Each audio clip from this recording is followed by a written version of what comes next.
Bismillahirrahmanirrahim. Assalamualaikum warahmatullahi wabarakatuh. Waalaikumsalam warahmatullahi wabarakatuh. Dokter Tirta, Kang Luas. Dokter Tirta. Ya, ini fenomenal sekali ya. 1-2 pekan ke belakang pick up lagi setelah beberapa bulan menghilang dari jagat maya. Aktif jadi relawan ya, ya. Aktif di Satgas Covid. Beliau menyampaikan cerita-cerita di lapangan yang faktual, yang bikin kaget banyak orang, termasuk membicarakan tentang bisnis di belakang rapid test.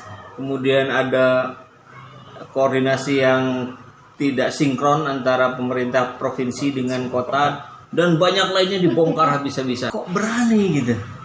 Saya tahu dia usianya baru 29 tahun.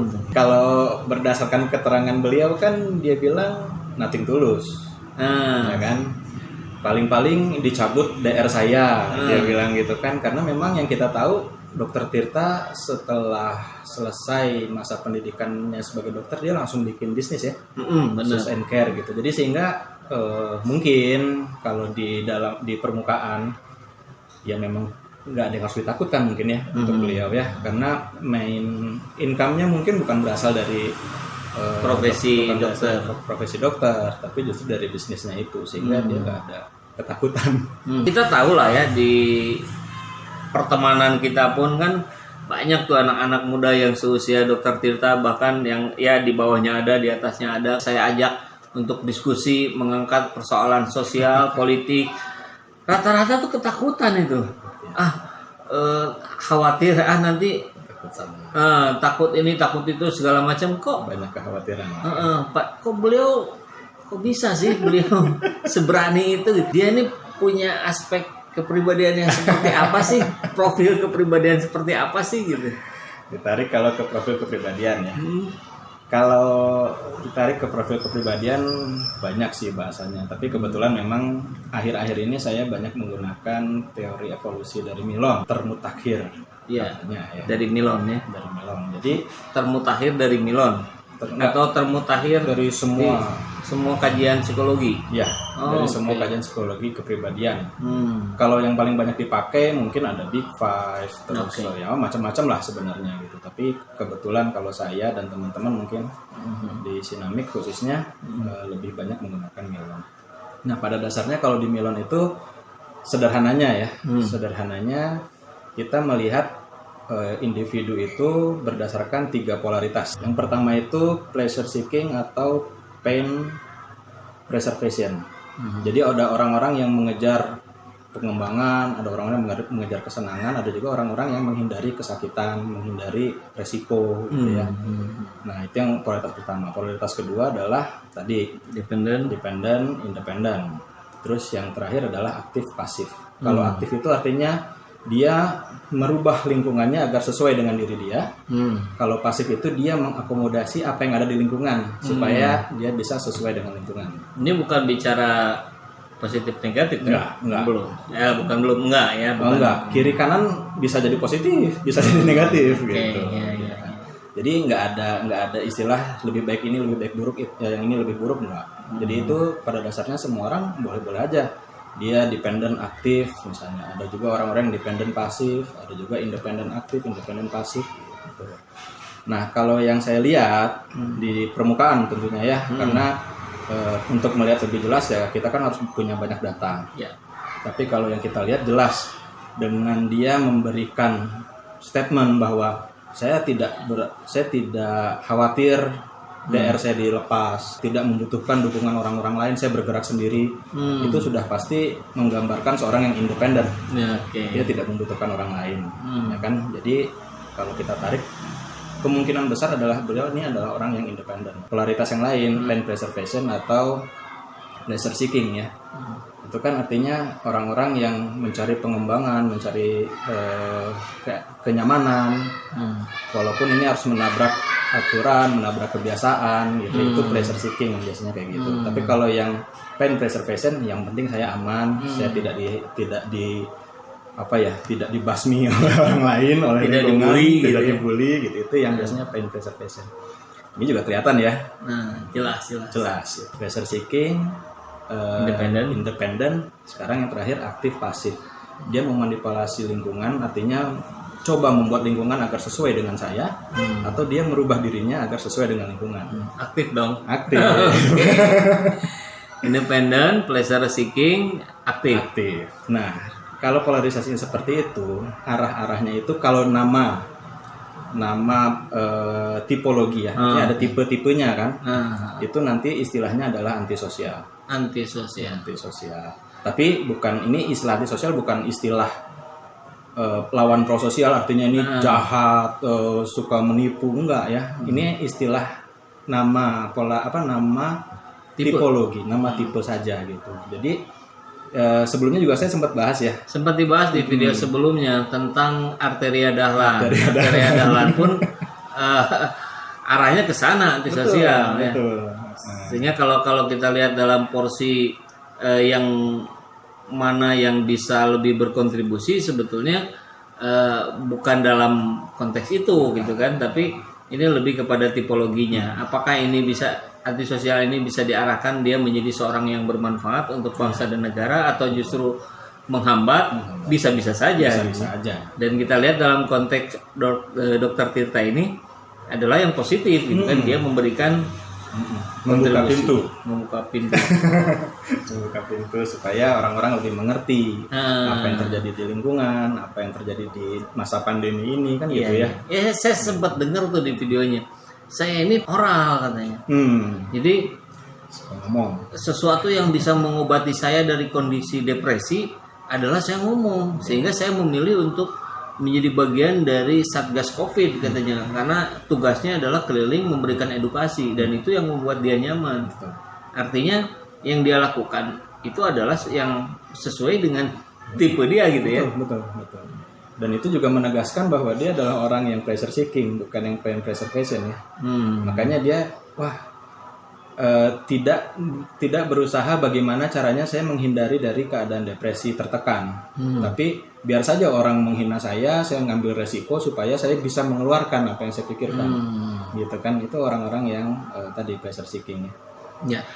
Nah, ada kaitannya kah dengan situasi yang dia alami? Dia pernah cerita di videonya bahwa saya ini orang yang sudah divonis dengan paru-paru sebelah yang sudah rusak, sudah kotor, kemudian ditambah lagi apalah, ada satu penyakit lagi kalau tidak salah, yang itu membuat prediksi medisnya sendiri ya. Dokter Tirta ini katanya ya, menurut pengakuan beliau, ya kalau meninggal, kalau mati ya kurang lebih karena hal itu. Dengan begini mah usianya nggak akan lama kan, kalau nggak salah gitu infonya. Sehingga ya udah, hidup cuma sekali dan katanya nggak akan lama. Terus ya ngapain lagi takut? Terkait nggak itu peristiwa itu mendorong dia menjadi seorang yang antisosial, misalnya pertanyaannya ya. Boleh dicek juga di video kita tentang antisosial di Sanamix ya. Kebetulan kita udah bikin video tentang antisosial. Seorang antisosial itu memang bisa jadi berkembang dari seorang anak yang mengalami sesuatu keadaan sehingga dia berpikir tidak ada masa depan. Artinya saya harus menikmati saat ini, apapun caranya saya harus maksimalkan saat ini supaya saya memiliki makna. Gitu. Biasanya orang-orang antisosial adalah orang-orang seperti itu, sehingga menjadi orang-orang yang berani ngambil resiko, berani mendobrak kebiasaan, bahkan sampai mendobrak norma. Itu kalau yang misalnya kita arahkan ke gangguan ya. Makanya istilah antisosial itu lekat dengan konotasi negatifnya gitu. Karena dia berani melanggar norma, itu yang buruknya. Tapi kalau yang masih di adaptif, masih perilaku adaptif, dia berani melanggar atau melakukan hal-hal yang tidak biasa. Tadi yang disampaikan ya, orang-orang dengan usia 29 tahun itu kan lagi semangat-semangatnya di karir, di keluarga, baru membangun keluarga gitu kan. Nah, untuk Dokter Tirta mungkin jadinya berbeda karena dia ya itu orang lain nggak, silakan, saya maunya begini gitu kan. Gitu. Saya sudah punya dokter, saya nggak perlu praktek, saya buka aja bisnis gitu kan. Itu nggak peduli gitu. Nah, itulah salah satu ciri khas orang-orang antisosial. Jadi tadi gimana kalau kaitan sama cerita kondisi yang dialami itu? ada mempengaruhi atau tidak berhubungan? Sebenarnya kalau buat saya itu adalah kejadian saat dia sudah dewasa ya, sehingga kalau dikatakan itu adalah faktor yang mendorong dia menjadi seorang antisosial, saya rasa seharusnya ada pengalaman lain yang dulu lebih membentuk dia menjadi seorang antisosial. Tapi mungkin keadaan tadi adalah reinforcing ya, jadi yang memperkuat bagaimana beliau menjadi semakin pendobrak, percaya diri, pemberani gitu ya. Tipologi ini dibentuk yang lebih kuatnya oleh apa? Oleh genetik atau lingkungan? Biopsikososial. Biopsikososial. Jadi ada kaitannya antara biologis, ada kaitannya dengan psikologis, perkembangan psikologis, ada juga kaitannya dengan keadaan lingkungan sosial sampai dia dewasa. Jadi semuanya ini saling berpengaruh gitu.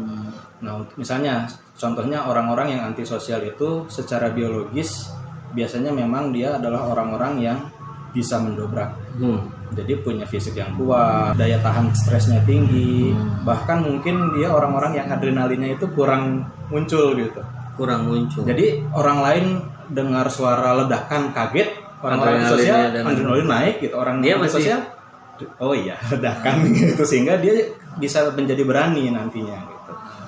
Itu ya kalau dari perspektif biologis. Kalau kita bicara perspektif psikologis tadi ya, perkembangan masa kecilnya gimana sehingga dia bisa menjadi punya belief system bahwa yang penting adalah saat ini, masa depan itu ya nanti gitu. Nah, entah itu ada traumatik event ketika kecil atau itu memang dari kecil dibiasakan menjadi orang yang mandiri oleh orang tuanya, dilepas oleh orang tuanya biasanya ya.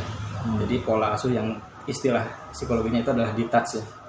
Jadi orang tua memberikan kebebasan sehingga anak ini ya sudah, apapun yang saya lakukan ya saya lakukan. Lahir secara sosial adalah ya tadi dia ditempatkan masuk ke dalam lingkungan sosial di mana dia punya kesempatan untuk mendobrak, punya kesempatan untuk melawan gitu. Jadi mungkin ya kalau Dokter Tirta dulunya nggak menjadi dokter misalnya jadi TNI misalnya gitu, itu kan terhambat pola dia melawan gitu, akhirnya dia akan menjadi prajurit gitu kan. Karena sudah menyinggung kasih contoh militer, jadi pengen nanya dengan yang posisi hari ini misalkan ya Jenderal Purnawirawan Gatot Nurmantio kemudian melakukan sebetulnya bukan melakukan perlawanan ya, karena yang dia lakukan kan lebih kepada membuat sebuah koalisi aksi menyelamatkan Indonesia yang di situ beliau beserta rekan-rekannya memberikan masukan-masukan, tapi memang secara penampakan ini kan seolah seperti yang berseberangan, seperti yang melawan dan sebagainya. Mungkin nggak gitu ya, ini selintas saja lah tentang Pak Gatot.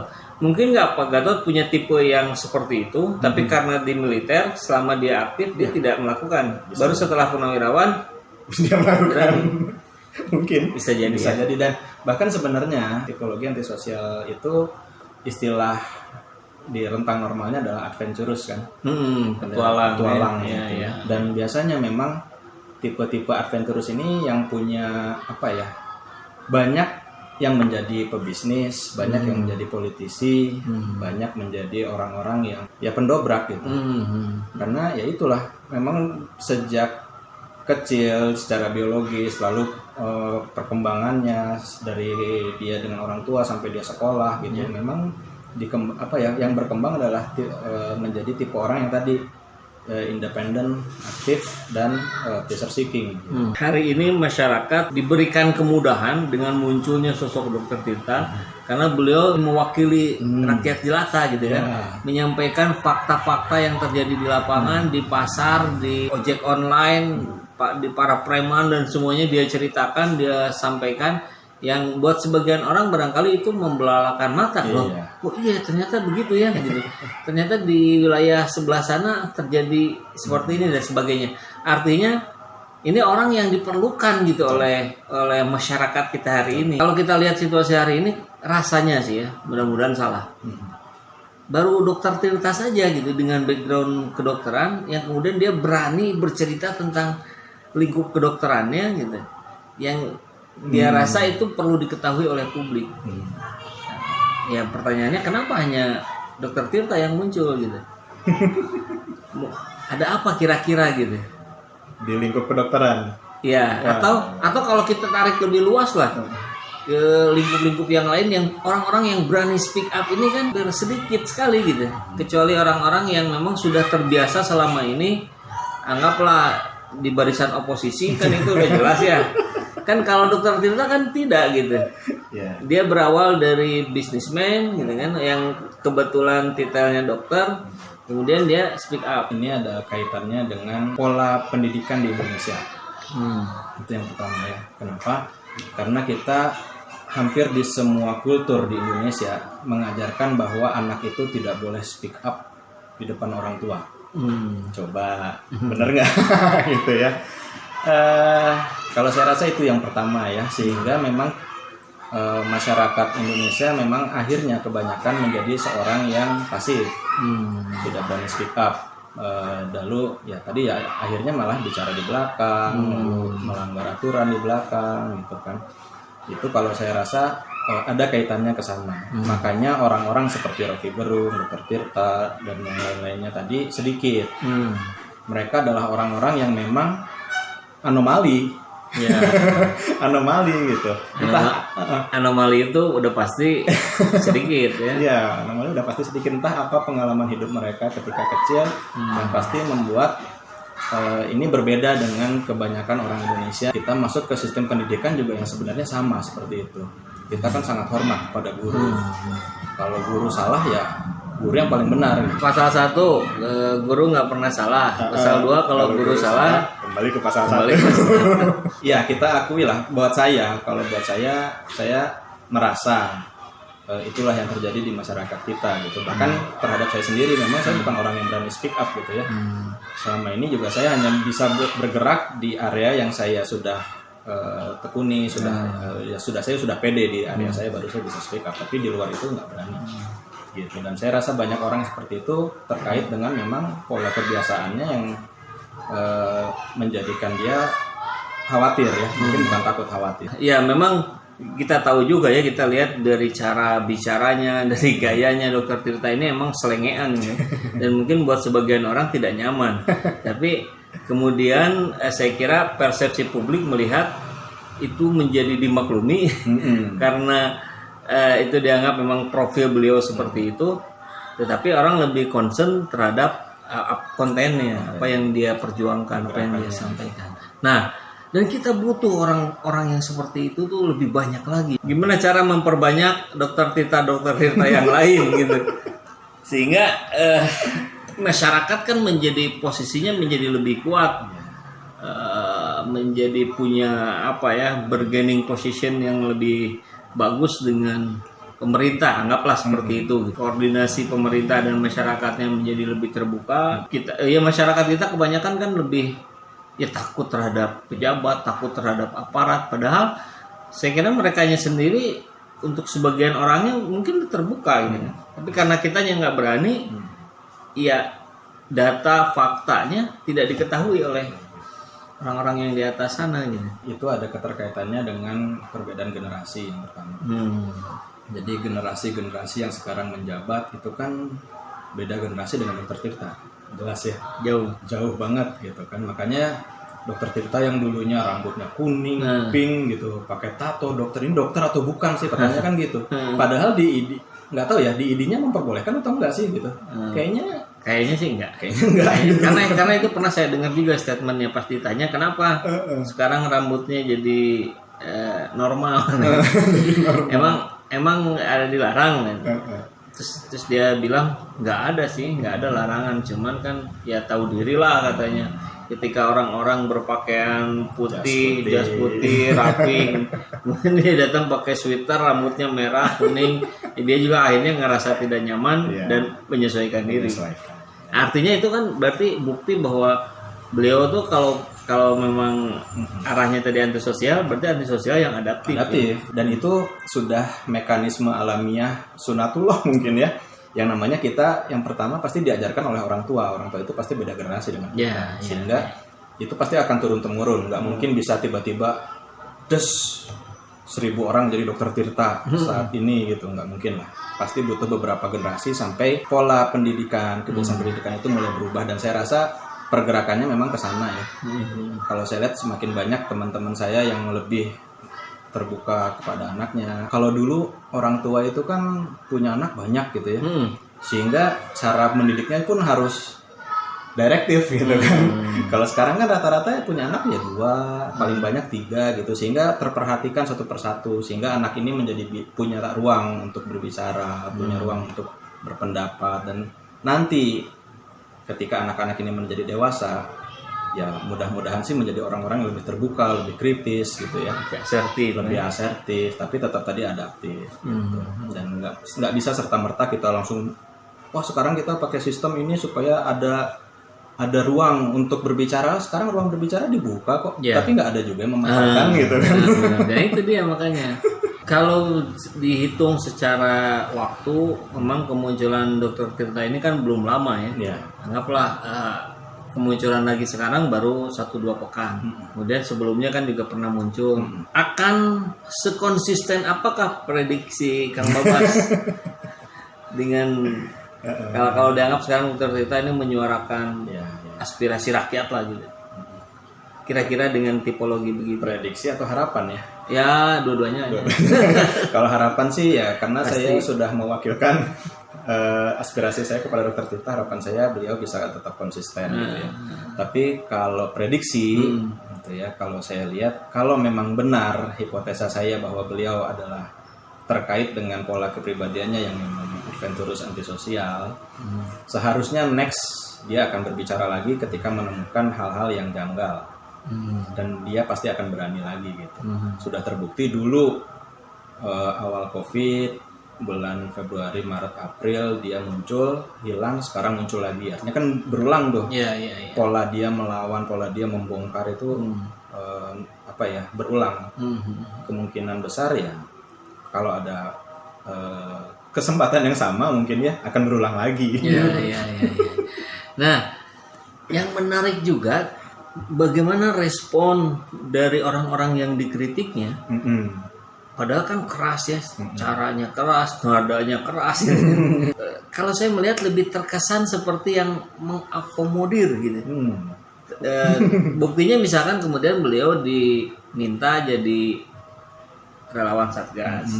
Kalau nggak salah malah juga sempat diundang juga ke istana. Kok bisa gitu? Yang melihat bahwa orang-orang yang berani speak up aja ketika dia mencoba memojokkan pihak penguasa, kemudian itu diredam gitu, dihambat. Nah kok ini seperti yang diberikan jalur. Kalau saya senang dengan Dr. Tirta adalah dia itu mengkritisi tapi tidak pada orangnya. Coba diperhatikan deh. Memang yang beliau bongkar-bongkar itu adalah apa ya? Nggak ada yang menyudutkan 1-2 orang ya. Tapi pihak secara pribadi ya. Secara pribadi memang kalau menurut saya nggak ada yang diserang. Tapi dia memojokkan pemerintahan provinsi, memojokkan wali kota. Tapi dia nggak lihat siapa wali kotanya. Tapi ini sistem pengambilan kebijakan di provinsi dan di wali kota ada yang salah. Bahkan ada faktanya gitu kan, ini salah. Jadi mau diapain gitu? Memang nggak bisa juga kayaknya ya. Mau diredam ya artinya dia diredam, dimasukkan ke dalam sistem. Ternyata muncul lagi. Oh iya ya, dia masuk ke dalam sistem bisa jadi versinya untuk meredam. Iya benar. Tapi kan kalau bahasanya Dr. Tirta justru dia sengaja masuk ke sistem karena dia ingin tahu untuk suatu saat bicara sesuai dengan data dan fakta yang langsung dialaminya sendiri. Dia lihat sendiri. Malware misalnya. Malware. Ya. Dan itu juga indikator dari orang antisosial atau indikator orang antisosial itu kan aktif tadi ya. Aktif itu artinya dia memanipulasi lingkungan, artinya dia memanipulasi sistem gitu kan. Dia masuk ke dalam sistem, dia lihat padahal di dalam sistem ya dia punya agenda gitu kan. Bisa dibilang kayak gitu ya. Dan alhamdulillahnya ya mungkin agendanya untuk kebaikan lah. Iya. Hidden agenda Dr. Tirta itu yang sudah disampaikan.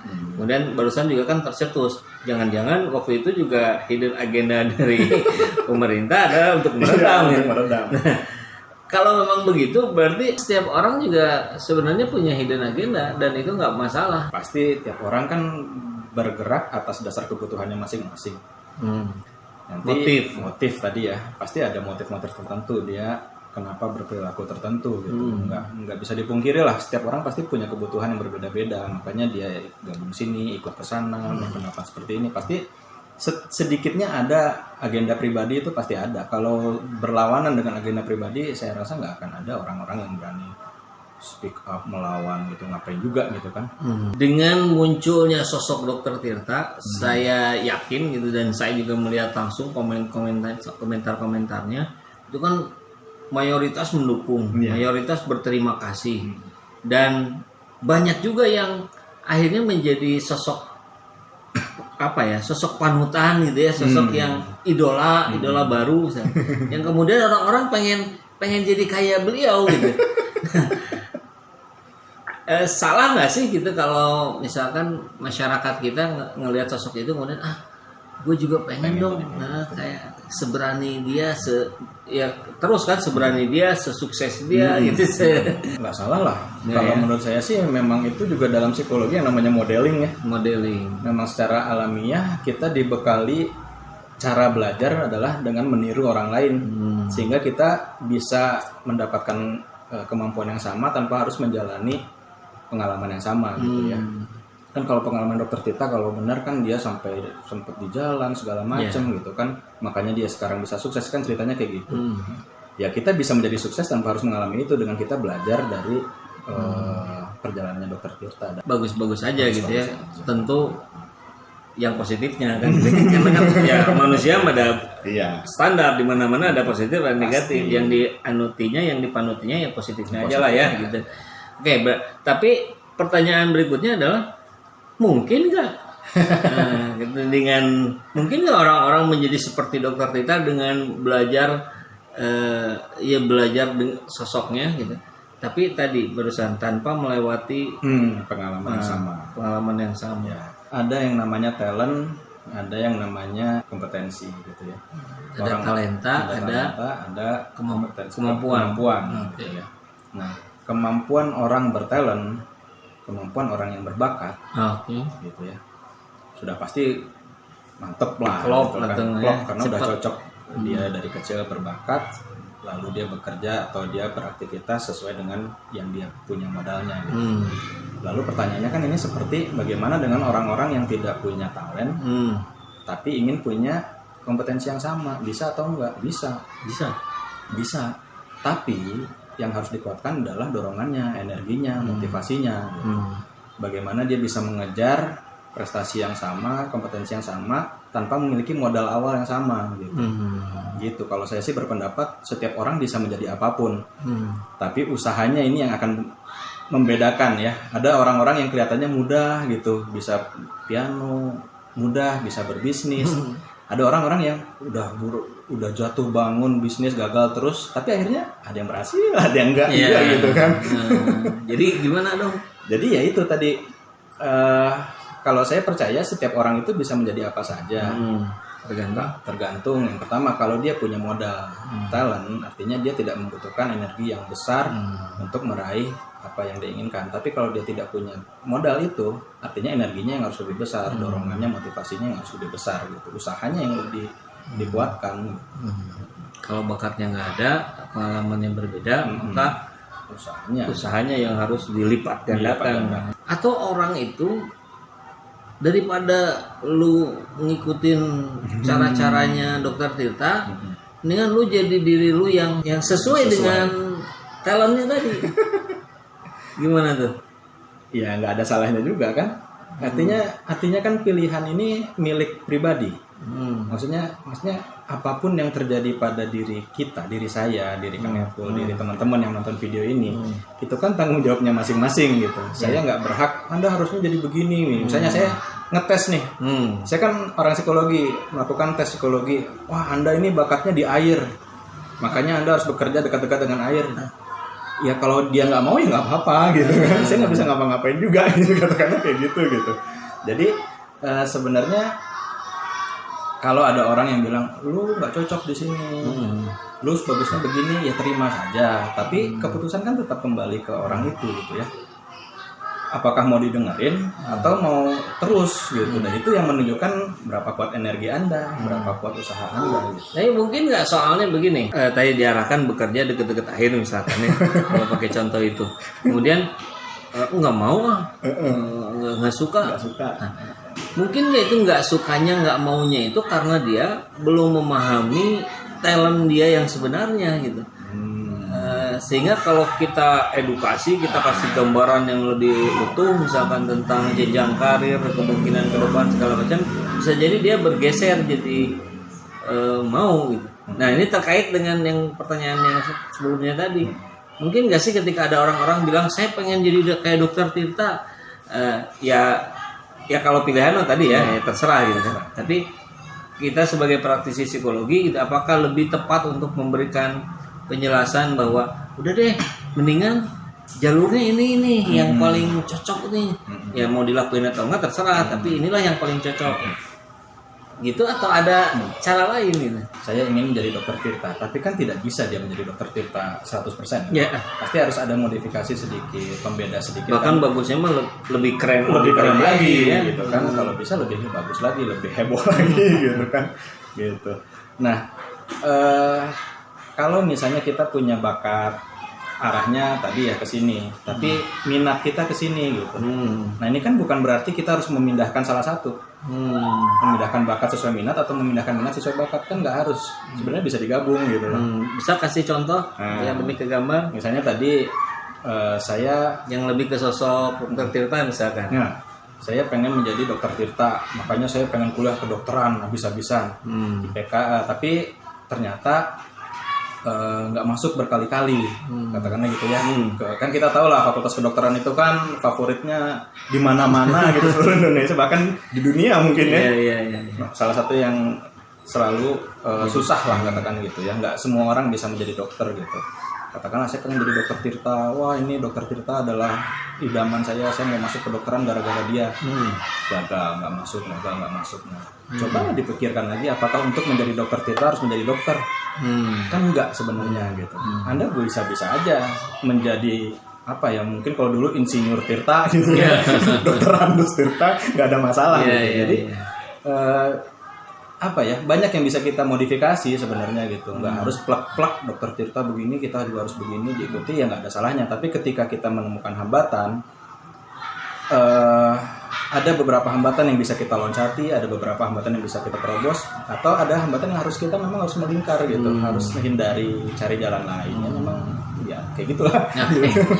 Kalau kasih contohnya yang lebih ke ininya, misalkan ke profil kepribadiannya lah. Misalkan Dokter Tirta ini orang yang berani yang asertif gitu. Tapi dia tidak punya, atau dia selama ini pasif. Itu ya. Kalau itu lebih ke kompetensi atau? Nah, kalau saya secara pribadi akan menyarankan carilah resource yang bisa membantu Anda. Resource itu bisa waktu, bisa uang, bisa mesin, tapi yang paling penting adalah teman kalau menurut saya ya. Kalau saya pasif tapi saya butuh masuk ke lingkungan yang di mana saya harus menjadi aktif, ya saya akan cari teman yang aktif. Gitu. Lalu kita bikin gabung, kita bikin pergerakan yang sama-sama gitu. Itu kan juga memuaskan. Kita ini secara organisme memang bukan makhluk individual. Secara naluriah kita adalah makhluk sosial. Sangat memungkinkan bahwa kita tidak harus bergerak sendiri, tidak harus berjalan sendiri, itu tidak harus gitu ya. Kalau saya ingin menjadi Dokter Tirta tapi saya nggak mampu, ya saya bikin organisasi yang mirip pergerakannya Dokter Tirta, kan itu memuaskan juga gitu. Atau bergaulah dengan orang-orang yang tipologinya mirip-mirip Dokter Tirta kan gitu. Betul. itu sudah lumayan bisa terpenuhi gitu ya. Dan sedikit-sedikit juga pasti bisa bergeser ya, mempengaruhi orang ini gitu. Ya, jadi saya kira yang jauh lebih penting dari hal barusan adalah bagaimana kita bisa berkontribusi gitu. Kalau Dokter Tirta bisa berkontribusi dengan caranya, nah kita pun pasti bisa gitu. Tinggal dipikirkan saja kira-kira apa yang bisa kita berikan itu. Sesuaikan dengan bakat dan kemampuan yang sudah dimiliki hari ini. Oke, terima kasih.